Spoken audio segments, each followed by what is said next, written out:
भुज में लगभग 6,354 और अंजार में लगभग 1,771 घर पूरी तरह ध्वस्त हो गए थे। इमारतें, स्कूल, अस्पताल बर्बाद हो गए। लोगों ने परिवार खो दिए। संचार और बिजली की लाइनें ठप थी। भुज, बचाओ, राबर और अंजार, हर तरफ सिर्फ निराशा में डूबे चेहरे थे, जिनकी आंखों में मायूसी साफ झलक रही थी।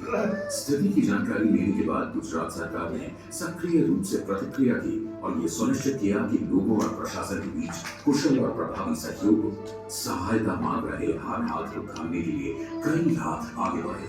समाज के वर्ग, जात पात और धर्म के बंटवारे को भूलकर दुनिया भर में रहने वाले भारतीयों ने इस प्राकृतिक विनाश की घाव को भरने में मदद की। मजदूर, ट्रक चालक, किसान, विद्यार्थी को, हमारे सुरक्षा बल, डॉक्टर और नर्सिंग कर्मचारी, राज्य सरकार के सभी विभाग, नगर योजनाकार, वास्तुकार, वैज्ञानिक, गैर सरकारी संघ, संयुक्त राष्ट्र संघ, विश्व बैंक और राजनीतिज्ञ सभी इस राहत कार्य में मदद करने के लिए जुट गए। भूकंप के तुरंत बाद लाखों लोगों को तंबुओं से अस्थायी आश्रयों में भेजा गया और सैकड़ों सामुदायिक रसोइयों ने लोगों को ताजा भोजन परोसा। भूकंप आने के कुछ ही दिनों के अंदर तंबुओं में अस्थायी स्वास्थ्य केंद्र बनाए गए। पूर्व निर्मित संरचना में जनता के लिए स्वास्थ्य लैब खोला गया, जिससे बीमारियों के फैलाव पर नजर रखी जाए और लोगों की मदद की हो। इसके तुरंत बाद जल्द चेतावनी के लिए GIS आधारित रोग निगरानी शुरू की गई, ताकि किसी भी संक्रामक रोग को फैलने से रोका जा सके। अधिकारी भी समस्याओं और जरूरतों को जानने के लिए भूकंप प्रभावित तालुकों में रहे। भुज में और अन्य इलाकों में पुनर्निर्माण में तकनीकी सहायता के लिए स्थानीय प्राधिकरण बने। साबरकांठा में स्थानीय प्रशासन, गैर सरकारी संघ और लोगों ने साथ मिलकर काम किया। कलेक्टर कार्यालय में एक केंद्र बनाया गया और राहत सामग्री के लिए सहायता मांगी गई। जल्द ही देश के कोने कोने से राहत सामग्री आने लगी, जिसे फिर कच्छ जिले के सबसे अधिक प्रभावित हिस्सों में वितरित किया गया। तत्काल संकट प्रबंधन की योजनाएं चल रही थी, लेकिन फिर भी भविष्य के बारे में व्यापक अनिश्चितता थी। ऐसे संकट के समय जब चारों ओर विनाश, भय और आशंकाएं फैली हों, तो महत्वपूर्ण हो जाती है एक आशा की किरण, एक मार्गदर्शक का साथ। सौभाग्य से गुजरात के लोगों के लिए इस भूमिका को उनके नेता श्री नरेंद्र मोदी ने सफलतापूर्वक निभाया, जिन्होंने भूकंप के कुछ महीने बाद ही मुख्यमंत्री का पद संभाला था।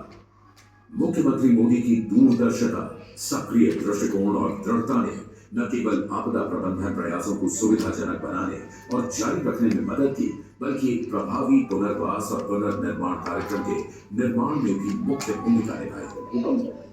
आपको शायद जानकारी होगी, अभी UN का हमें बहुत बड़ा अवार्ड मिला है। विश्व के सारे रिपोर्ट्स कहते हैं कि भूकंप के बाद लोगों को बाहर आने में कम से कम 7 साल लगते हैं और उसके बाद बैठना शुरू करते हैं, 10 साल के बाद चलना शुरू करते हैं। गुजरात इज स्टेट कि 100 साल का सबसे बड़ा भूकंप होने के बाद भी 3 साल के भीतर वे दौड़ने लगते। पूरे के पूरे शहरों को नए सिरे से बनाकर नया रूप दिया गया। जीवन रक्षी आपस में जुड़ी सड़कें बनाई गई ताकि आपदा के दौरान जीवन बचाया जा सके। जल निकायों, सामुदायिक संरचनाओं और स्वास्थ्य संबंधी व्यवस्थाओं को अंतर्निहित सुरक्षा उपायों सहित नए ढंग से बनाया गया, ताकि वे आपदाओं से सुरक्षित रह सकें। इन प्रयासों की विशेषता न केवल पुनर्निर्माण का पैमाना था, बल्कि इनमें लगा समय भी था। ताइवान, तुर्की, जापान और मेक्सिको जैसे कई अन्य देशों में भूकंप पुनर्निर्माण कार्यक्रमों में लगभग 40,000 से 72,000 घर बनाने में 4 से 6 साल लग गए। ये बहुत गर्व की बात है कि गुजरात में केवल 2 ही वर्षों में 1,43,000 घरों का पुनर्निर्माण और 8,92,000 घरों की मरम्मत की गई। 2001 के गुजरात भूकंप से पहले इतने बड़े पैमाने पर भूकंप रिकवरी कार्यक्रम चलाने का कोई अनुभव नहीं था। इसलिए प्रयोग की गई और जांची गई निर्देशित प्रतिक्रिया को सुविधाजनक बनाने की कोई विधि नहीं थी। मुख्यमंत्री मोदी की दूरदर्शिता और सक्षम नेतृत्व के कारण ही एक प्रभावी भविष्यवादी कार्य योजना की संकल्पना और रूपरेखा बनी और इतना बड़ा कार्यक्रम संभव हो पाया। इसने एक नए आपदा प्रबंधन कानून का मार्ग भी प्रशस्त किया, जिसने न केवल राष्ट्रीय कानून बल्कि अन्य देशों के आपदा प्रबंधन कानून को भी प्रेरित और प्रभावित किया। गुजरात दूसरा ऐसा राज्य बना जहां प्रभावी आपदा प्रबंधन और जोखिम कम करने के लिए कानूनी और नियामक ढांचा बना गुजरात राज्य आपदा प्रबंधन प्राधिकरण 2003 के रूप में। श्री नरेंद्र मोदी के दृष्टिकोण और निर्देशों को आगे बढ़ाते हुए GSDMA का गठन हुआ, जिसे पुनर्निर्माण, पुनर्वास और आपदा जोखिम न्यूनीकरण का कार्य सौंपा गया। इस प्रकार बिल्डिंग बैक बेटर अस्तित्व में आया। मुख्यमंत्री मोदी का दृष्टिकोण था इस आपदा को एक अवसर में बदलना और एक नया गुजरात बनाना। मुख्यमंत्री मोदी ने आपदा में लगे घावों पर मरहम लगाने के लिए अथक प्रयास किया और यह सुनिश्चित किया कि इस भारी नुकसान की भरपाई के लिए एक बड़े स्तर पर पुनर्निर्माण और पुनर्वास किया जाए। वे व्यक्तिगत रूप से NGO, सामुदायिक सहायता संगठनों, स्थानीय और सरकारी निकायों के साथ साथ कॉर्पोरेट से भी समर्थन हासिल करने के लिए जुट गए। राज्य सरकार ने एक विस्तृत बहुक्षेत्र दृष्टिकोण के साथ परियोजनाओं की नई श्रृंखला लागू की। इनका उद्देश्य था बुनियादी ढांचों का विकास, स्थानीय अर्थव्यवस्था और स्थानीय शिल्प और वस्त्र उद्योग को पुनर्जीवित करना, आजीविका समर्थन, औद्योगिकीकरण और दीर्घकालिक क्षमताओं का निर्माण। मुख्यमंत्री मोदी ने यह भी सुनिश्चित किया कि कच्छ की संस्कृति, हस्तशिल्प और परिदृश्य को उभारकर कच्छ में पर्यटन को बढ़ावा दिया जाए। और बहुत जल्द एक नए कच्छ का उदय हुआ, जो न सिर्फ फिर से अपने पैरों पर खड़ा हुआ, बल्कि पहले से कहीं ज्यादा विस्तृत और मजबूत भी हुआ। कच्छ के विकास की यह यात्रा बहुत ही प्रेरणापूर्ण है।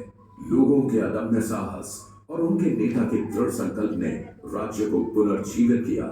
गुजरात विनाश से उभरकर उद्योग, कृषि, पर्यटन, नवीनीकरण और बेहतर शिक्षा का समृद्ध केंद्र बना। जैसे राख के ढेर से अमर पक्षी उठ खड़ा होता है। भूकंप की घटना को बीते 2 दशक से ज्यादा हो चुके हैं। जो नष्ट हो गया था उसे फिर से बनाया गया। कच्छ सिर्फ एक स्थान नहीं है, भूभाग का एक हिस्सा नहीं है।